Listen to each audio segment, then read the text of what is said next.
you watching? Some of your old basketball games.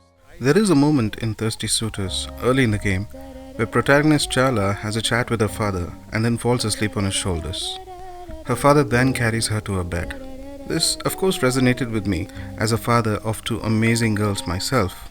But what surprised me here was how authentic and genuine this moment felt after witnessing some amazingly ridiculous events unfold just moments ago. This juxtaposition emphasizes the versatility of experiences and emotions that Thirsty Suitors puts the player through during its brief runtime. A game developed by Autoloop Games and published by Annapurna Interactive, Thirsty Suitors has been on my radar ever since its reveal back in 2021. The game's unique setting and art style certainly helped it stand out back then, but having played the game now, I realize what truly lies beneath the flashy visuals is a narrative game that punches way above its weight. This is the review of Thirsty Suitors.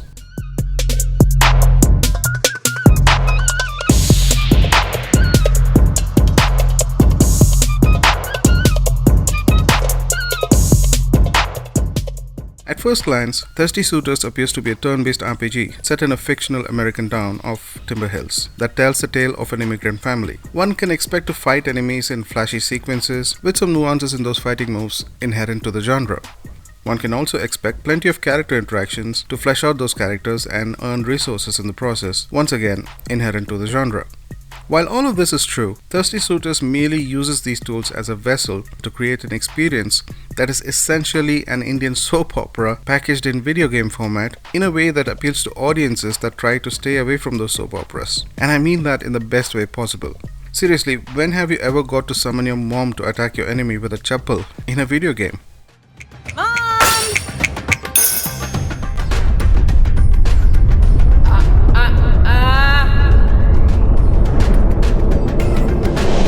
Not the chappal!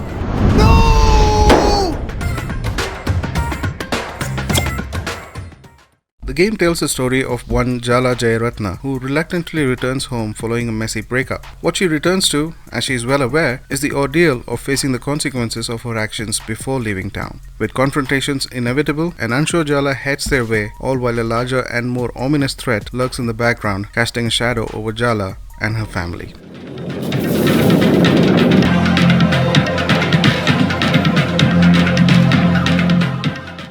The game features characters that feel real, each with unique personality traits. Jala herself is a flawed human being, often acting on her impulses without considering the impact it may have on those close to her. You're a goddess. Let me worship you. Does that line ever work? Oh my god! Then we have her exes, who are low-key the stars of the show. Each romantic entanglement holds its own complexities, adding layers to the narrative as Jala grapples with the emotional baggage she left behind.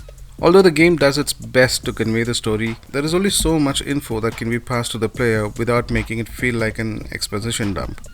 So the game cleverly implements the history between these characters amidst combat encounters, adding weight to those confrontations. And then there is Jala's family. Jala's father, though loving and accepting, still bears the emotional scars of Jala's sudden departure years ago. Meanwhile, Jala's mother embodies the archetype of a typical Indian mom, condescending and sarcastic on the surface, yet harboring genuine love for her child beneath it all. Can you at least wait until breakfast to start with the passive-aggressive remarks? I've been waiting 3 years, Jala. What's another 15 minutes, I checked the food for arsenic, just in case. There is also a sister who has cut ties with Jala due to her impulsive actions. But the clear standout for me was the narrator of the game, who is the voice in the head of our protagonist. Jala, remember when I said coming back here was a mistake? Is it a good time to say I told you so? What? Already? I hope you're ready for some long-delayed emotional catharsis, because your third-grade boyfriend just walked in the door. For Jala, this is the voice of her one inseparable sister, or a version of her from the point of Jala's view. The catch here is the idea that we like to be honest with the voice in our heads, no matter what. And if that voice turns out to be one that is judgmental of your actions, and one that does not waste an opportunity to point out your mistakes, you know this is going to be a great time. Consequently, this character has some of the best lines in the game and was responsible for some laugh-out-loud moments.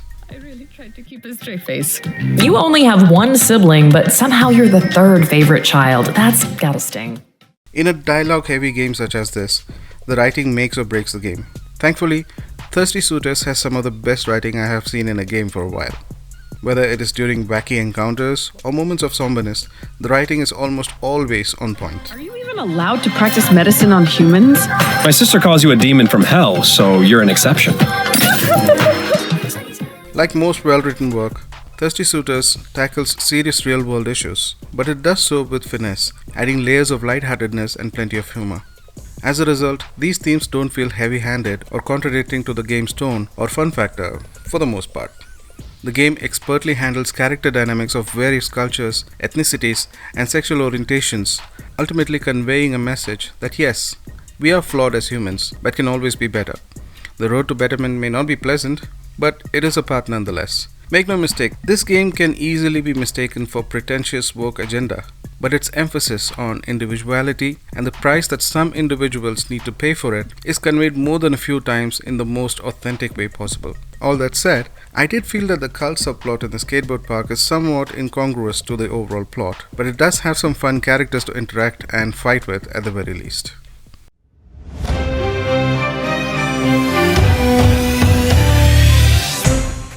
Part of why Thirsty Suitors works so well is its game design, which weaves narrative and gameplay into a coherent unit to advance the story. Story beats and conversations are peppered throughout the game's various mechanics. Gameplay is broken into combat, exploration, and cooking. Combat comes in two flavors, one with the many X's and the other with side characters like the kids who follow the cult at the skate park or parties' matrimonial proposals, who can be found as rather unpleasant surprises, much like in real life.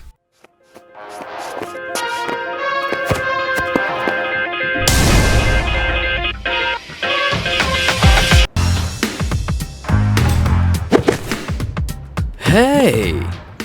Are you Jala? Jala Jayaratna?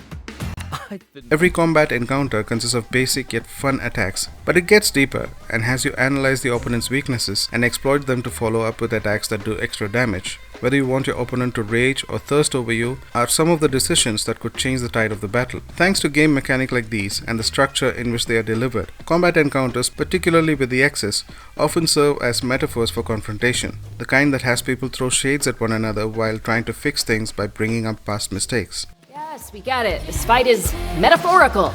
Don't remind me. It works wonders when it is seen from this perspective. These encounters take place in the inner worlds that reflect the characteristics of those individuals. Abilities like revealing weaknesses and summons with various buffs keep unlocking at a steady pace, along with other unlockables.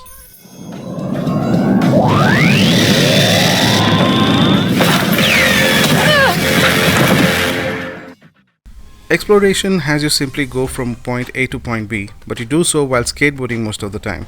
Skateboarding is basic but satisfying. It is Jala's escape from a story point of view. But for the player, this also serves as a fun way to traverse the game's environment while performing cool tricks with well-timed button presses. The cooking minigame, which features some good Indian and Sri Lankan recipes, unlocks consumables that can be used in the battle. These consumables become essential to combat in the later stages of the game, as they provide you with various perks like extra health, willpower, and hacks like inflicting a certain mood on your opponent, like shock, thirst, or being heartbroken.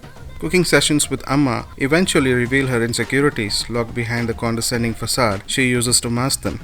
And the ones with Appa makes room for interesting stories from the past, all of which add depth to the characters and Jala's world as a whole. Don't tell me you're scared. Of your mother? Of course I am. That's how I'm still alive. How about I show you how to make it? This was my favorite when I was growing up, and that way you're in on the crime too. All of these are conveyed with intentionally over-the-top actions, right from the combat to the cooking to the very act of climbing down the stairs or leaving the house to explore new areas. Oh, and you get to play a mini-game with a dog named Macha, which is like the coolest thing ever.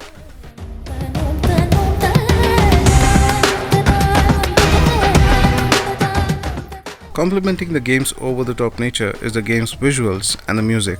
I did mention Indian soap operas. The game simply swaps those extremely dramatic transition effects, ear-bleeding choruses, and painfully bad acting from those mega serials with over-the-top animations, a distinct visual style, and sound that is soothing in quiet moments, and a few bangers during combat. The music in particular has a South Indian flair to it, cementing the game's unapologetic nature. Sound design elsewhere in the game too, like combat encounters and cooking minigame, is implemented rather well. Overall, this is one of those rare games which made me seek out soundtracks and add to my playlist. The truth is in the music. Let's play. Thirsty Suitors is a fun time through and through, regardless of whether one understands or relates to the dynamics of South Asian culture.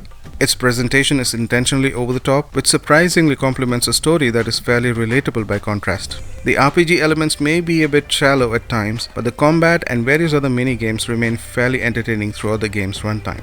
The writing is sharp and funny and nails the message home by the time the credits roll. With most games these days reluctant to take risks, Thirsty Suitors feels like a breath of fresh air, opting to tell relatable stories featuring characters from various ethnicities in a way that is consistently entertaining.